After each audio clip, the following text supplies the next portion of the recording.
Oi, irmão, tudo bem? Eu sou a Ana, os irmãos já me conhecem, da Primeira Igreja Batista em Brasilândia, e nós vamos estudar o terceiro capítulo do livro de Colossenses. Bem, esse capítulo ele é muito grande, então nós vamos estudar até o versículo 17, ok? Vamos orar então para a gente começar? Oremos. Pai, muito obrigada por essa oportunidade de estudarmos a Tua Palavra. Peço que o Senhor esteja, Senhor, visitando cada lar, cada irmão, cada família. Muito obrigada pela Tua Palavra. Nos dê entendimento, Senhor, e que possamos colocá-la em prática. Em nome de Jesus. Amém. Amém. Bem, nós já estudamos o primeiro capítulo e o segundo capítulo. E o terceiro capítulo, ele começa com a palavra portanto. Portanto, está concordando, confirmando tudo aquilo que nós estudamos no segundo capítulo. É como se pegasse o segundo capítulo e falasse, tá vendo? É por isso que vocês devem agir assim, assim, assim. E nós vimos no capítulo 2 que em Cristo a nossa velha natureza, a natureza de Adão, ela já foi crucificada. Nós já morremos para a velha natureza. E aí o terceiro capítulo vai confirmar, como se fosse uma continuação do que nós estudamos no segundo capítulo. Por isso começa assim: portanto, se já ressuscitastes com Cristo, buscai as coisas que são de cima, onde Cristo está assentada de Deus. Então aqui está dando uma certeza de que se nós já morremos para a velha natureza, já fomos crucificados e já ressuscitamos com Cristo, a nossa nova natureza já ressuscitou com Cristo, então nós devemos buscar as coisas que são de cima e nós devemos pensar nas coisas que são de cima. Aqui a gente percebe duas ordens, dois verbos no imperativo: buscai e pensai. Bem, é claro que nós temos que pensar também nas coisas deste mundo, né? A gente precisa pensar nas contas que nós temos para pagar, a gente pensa nos filhos, a gente pensa nos netos, e eu me coloco, né, como vó também, que em breve eu serei avó. Bia tá grávida, quem a conhece. Então a gente tem muitos motivos para ocuparem a nossa mente com coisas relacionadas a este mundo. Claro que sim. Mas aqui Paulo está dizendo que buscar a Deus, pensar nas coisas de Deus, devem ser prioridades na nossa vida. Quer ver um exemplo? Quando a gente acorda, qual deve ser o nosso primeiro pensamento? A gente abrir o olho, falar com Deus, entregar a nossa vida a Deus. E a gente faz isso. Quando a gente vai dormir, qual é o nosso, talvez o nosso último pensamento? Obrigada, Deus, por esse dia. Então, Paulo aqui está se referindo em prioridades, priorizar buscar a Deus. Versículo 3: porque já estáis mortos e a vossa vida está escondida com Cristo em Deus. Quando Cristo, que é a nossa vida, se manifestar, então também vós vos manifestarei com Ele em glória. Bem, aqui Paulo está querendo dizer que o que nós somos aos olhos do mundo está oculto. O mundo não tem noção. O mundo que não aceitou Jesus Cristo não tem noção de quem nós somos. E eles poderão ter essa clara noção quando Jesus voltar. É isso que Paulo está querendo dizer.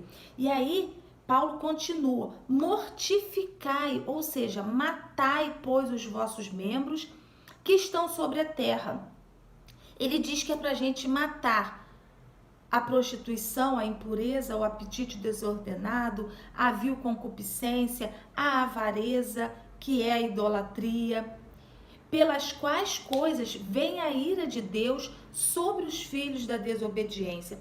É interessante que ele relaciona avareza com idolatria, porque para muitos o dinheiro é um Deus, né? Então Paulo aqui não está criticando aquela pessoa que tem o dinheiro e que faz o bem com aquele dinheiro. Paulo está criticando aquela pessoa que faz do dinheiro um Deus, e aí isso é idolatria. Vamos continuando. Pelas quais coisas vem a ira de Deus sobre os filhos da desobediência, nas quais também em outro tempo andastes quando vivias nelas. Mas agora despojai-vos também de tudo. Despojai-vos, novamente esse verbo que é muito usado no exército, que significa se desarmar. Então aqui Paulo usa novamente esse verbo no sentido de se desarmar, se despir de coisas que desagradam a Deus, dos trapos de imundícias. Então Paulo vem fazendo aquela sequência. Nós já morremos para a nossa velha natureza, nós já ressuscitamos para uma nova natureza que nós devemos viver, e ele está dizendo aquilo que a gente deve se despir das coisas da malícia, da maledicência, das palavras torpes. E no versículo 9 diz: não mintais uns aos outros, pois, esse pois dando ideia de motivo. Por que motivo? Porque já vos despistes do velho homem com os seus feitos e vos vestistes do novo homem. Olha, do novo homem. Em Cristo nós somos uma nova criatura que se renova para o conhecimento segundo a imagem daquele que o criou, onde não há grego, nem judeu, circuncisão, nem incircuncisão, bárbaro, cítaro, ceto, ou cita, servo ou livre, mas Cristo é tudo em todos. Ou seja, não há exceção para esta regra. Não há exceção para que regra? Para nos despirmos da velha natureza. Porque em Cristo nós recebemos uma nova natureza. Então não há regra, não há exceção, para essa regra. Qual é a regra? Cristo é tudo em todos. Cristo é tudo para o grego, para o judeu, para a circuncisão, a incircuncisão, para o bárbaro, para o cita, para o servo, para o patrão. Cristo é tudo em todos. Versículo 12. Revestivos. Primeiro ele falou para nos despirmos da velha natureza. E agora ele diz: revestivos, colocai uma nova roupa, como eleitos de Deus, santos e amados, de entranhas de misericórdia, de benignidade, de humildade, de mansidão, de longanimidade. Então, essas são as novas roupas: benignidade, humildade, mansidão, longanimidade. E aí, o versículo 13 é muito interessante, porque diz assim: suportando-vos uns aos outros e perdoando-vos uns aos outros, se algum tiver queixa contra o outro, assim como Cristo vos perdoou, assim fazei vós também. Bem, aqui está dizendo como nós devemos nos comportar. Como nascidos em Cristo, como nós devemos nos comportar. Primeiro, suportando-vos. A gente sabe que essa carta foi escrita no 1º século.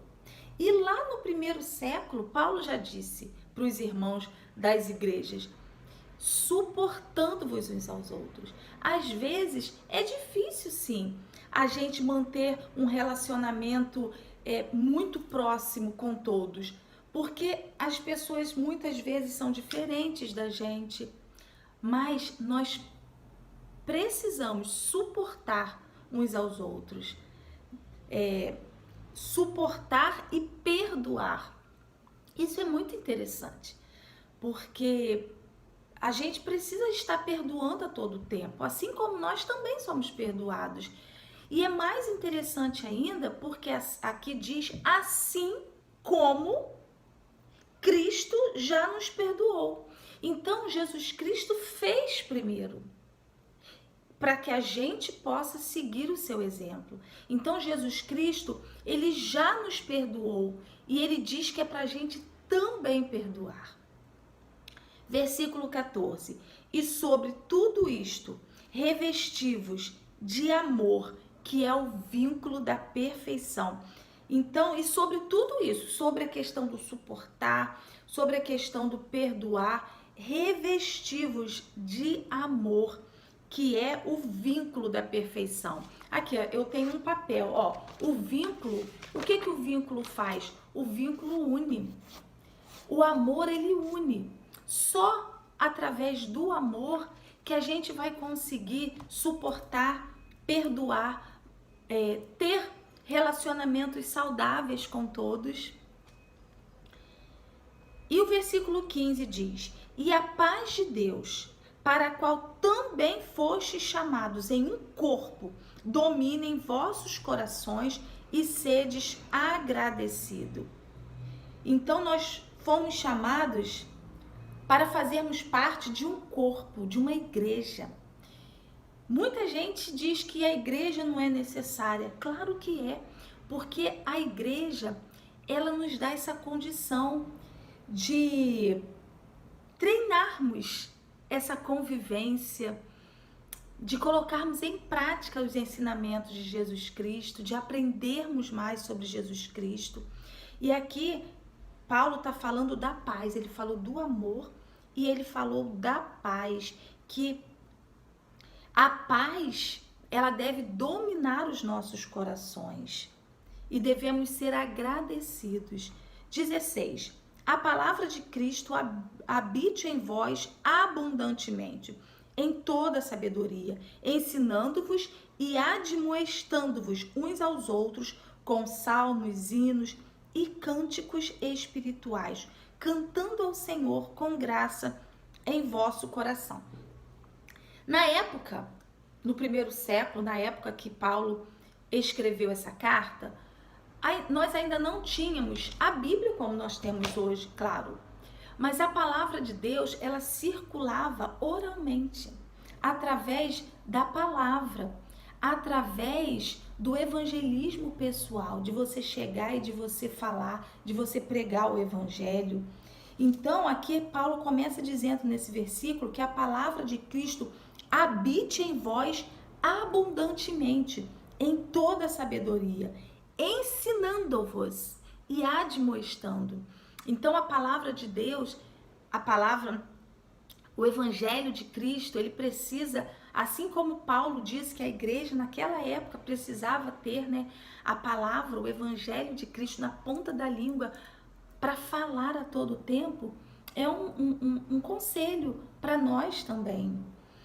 Versículo 17. E quando fizerdes por palavras ou por obras, fazei tudo em nome do Senhor Jesus, dando por ele graças a Deus. Então, tudo que falarmos, tudo que fizermos, fazei tudo em nome de Jesus Cristo, dando por ele graças ao Pai. Muito bonito esse versículo. Bem, irmãos, vamos parar por aqui, porque do 18 até o finalzinho, a gente precisa desenvolver com mais tempo. Então vamos orar agradecendo a Deus por esses versículos que nós estudamos e que possamos colocá-los em prática. Vamos orar? Pai querido, muito obrigada pelo que nós estudamos e aprendemos com a Tua palavra. Que o Senhor possa nos dar entendimento e prazer em estudar a Tua palavra. Te peço que o Senhor visite cada lar, cuide de cada um. Em nome de Jesus. Amém. Amém. Até o próximo, irmãos. Um beijo enorme. Amo vocês.